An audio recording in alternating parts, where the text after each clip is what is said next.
Alright guys, this is going to be, we're going to be removing this old carburetor off. It floods occasionally and gas pours all out of it.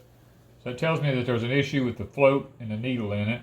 So being we're completely restoring the carburetor, we're going to be putting a brand new one on here. So the first thing we're going to do is undo the governor linkage here. Back up in here there is a cotter key. We got a cotter key in here, and this is one of the difficult parts of actually working on this, is getting this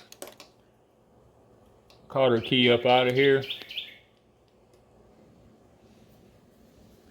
because it's really in a very tight place. Oh, there it comes. It fell out. Got it. This is our throttle linkage here. We're going to be trying to get that loose.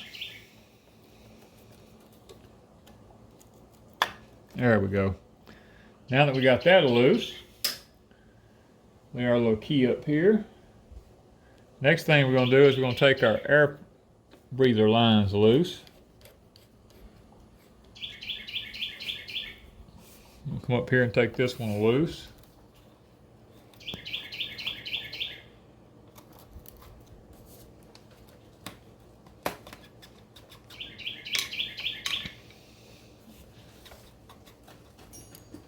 Alright, let's see if we can get this off down here. Twist this around, we get that off there. That'll make this a lot simpler. Now, we're going to be taking these two 7/16 inch nuts off right up here. Now the former person has put some kind of a gasket material on here, so I'm assuming that this is going to be stuck to that. Let's see if we can get this to, well, the stud and all's coming out of it, because these carburetors have studs in them.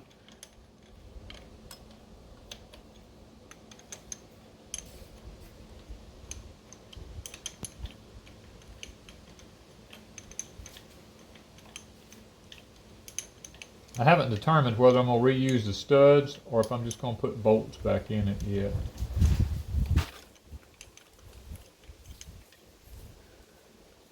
If we can get that to come out of there. That gasket compound is on it. That's what's making it a little difficult to turn. Okay, let's get over to this side. See what we got going on here. Looks like the stud's not going to turn on this one.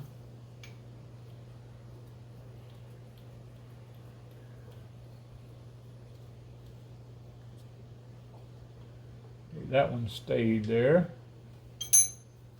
Let's see if this will, there we go. Now this carburetor did not have a choke lever on it. We had to order a new one for our new carburetor. If you got ready to crank this one, you had to come on this side and flip it up by hand over here to crank it, so you couldn't sit on the tractor to do it. Now notice somebody has this is an old cork gasket on here, and I'm looking down in here. Get some light on here. I'm going to show you something I see down in here. I see some rust down in the tops of this carburetor. It's all rusty down in there. That tells me at some point some oxidation took place. I was trying to look down in the carb.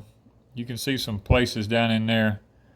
It don't look really good down in the carburetor. That's one reason we wanted to replace this. Knife comes in handy. Yeah, if you had a gasket, I got a gasket scraper in the shop. That's just the shop's way out yonder and I'm not out there. Knife does everything. That's the reason you carry a pocket knife. We're going to shine our light on there and take a good look at it. Make sure we got it really clean. I don't want any old pieces of gasket or anything. And I can tell you that whoever put that gasket on there didn't clean it. Because that's not cork that I'm scraping off. Dirt.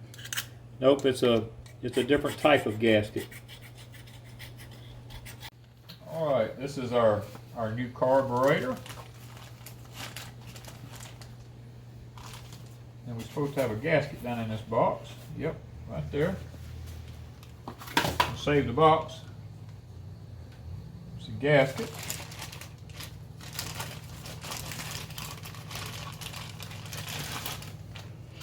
All right, we got our. This one's we got bolts in this one. We'll take them out of here. Got a nut on this one.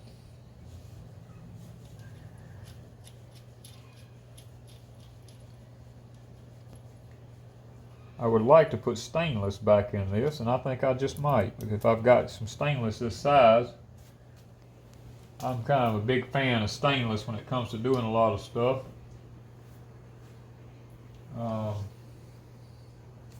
I know that the old original one had studs in it, like this one here. And this is already threaded in here for that stud to screw down in there like that. But I think I'm going to look and see if I've got some stainless bolts. And if I do, I would rather have stainless in this, because that way, if in the future, I won't have to worry about this. So let me check my bolts and stuff and see if I might have some stainless for that. All right, after doing some looking around, I found out that I did have stainless. So I actually have stainless washers to go with it. So what we're going to do here is we're going to take this, we're going to set our gasket down on top of here. We're going to take one of these stainless bolts. We're going to drop it down through the top here. I'll see if I can get it lined up here and get it started. Got that one started. We're going to take this bolt. I'll drop it down through here. We want to make sure we get them both started straight. You do not want to cross thread anything at this point.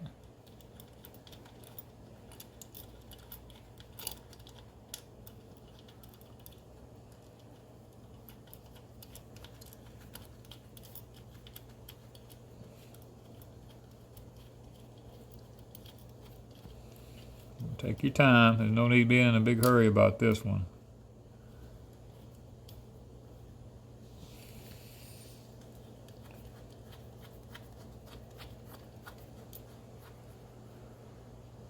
All right, that's looking really nice there now. We can't use a boxed end, so we'll have to use our open end here.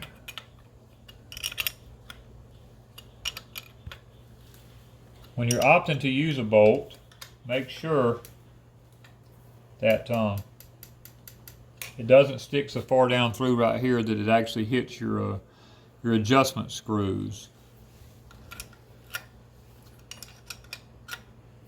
What size wrench, whatever, what are you using? This is a 7/16 wrench. And don't over tighten it. And there we go. Now, this carburetor, we went ahead and put the choke rod lever on it. Now, we're not going to be at this point, we don't have the hood on it, so we don't have the choke lever running down in here to hook it up back here. But we are going to go ahead and hook up the throttle linkage. And when you purchase these carburetors, none of them come with the inlet lines. I actually ordered the brass fittings to come with this carburetor when it got here. For the likes of me, I couldn't figure out how to make a line hook into it, so I went to the hardware store locally here, and I purchased a brass fitting. This is a gas fitting, actually, that fit right into the carburetor. It has an end just like this here on the other end that's seated inside the carburetor. And what I'm going to do is, I have a new steel line that I've bought that we're going to be putting on here, and once I get the steel line bent, I will cut the end off of it, because it's a brake line. I will cut the end off of it, take my flaring tool, put this over the line. I will re-flare it where that when I screw this nut on here, it will actually seal off, and we'll have our new gas line hooked into it. I don't know about the settings on this carburetor yet. It come from the factory. I'm sure they have factory settings on it that we will just leave it like it is at the moment and do the adjustments once we crank it. Now, the only thing left to do, we got to put the throttle linkage back into it here. And this one's going to be a really tight fit. There it goes. It went right back in there. And that is right where it needs to be. We're going to stick our cotter pin back in here. We got that back. Take our needle nose pliers. Lots of people complain about how hard it is to do this. To me, it really wasn't hard to do. The secret is to taking this pipe off right here, this inlet pipe. That's the whole secret to making this job as easy as it is. Now we're going to reinstall our inlet pipe back on here. Get this here where it needs to be. And if these are bad, you can probably pick these up at your local automotive store and take your finger and reach around in it. If you're coming out and there's dirt in it, you really want to clean it. That's the first thing I check to see if there's any kind of dirt in them, and we don't have any. We're going to stick this back up over that. We're going to bring this end around. Make sure these are really flexible. There we go. That went back on really nice. Now we're going to take and see if we can't get this here tightened down.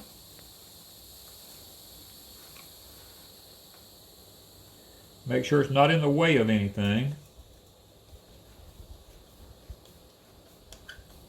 And if these are not soft and pliable, they won't seal off real good, and you can suck some dust around in on your carburetor. So that's something you want to be very conscious of when you're actually doing this.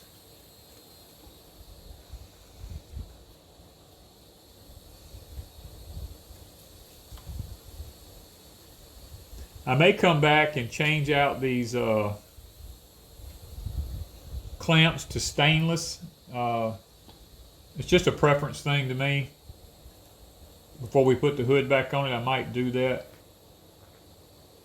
All right, there we are. Now guys, once we put the hood and all back on it, we will revisit the carburetor. But for this point in time, this is the install of a carburetor. Now this is not the Zenith carburetor. This is a, I guess you call it a knockoff. It's not an International Harvester one. If it was an International Harvester, right up in here you would see an IH stamped into it like this one is right here. It may be a little difficult to see it right there, but it has International Harvester stamped on it right there with an IH. This is an actual International carburetor. This carburetor has been hit on the side right here with something. What I'm going to do is purchase a kit for this.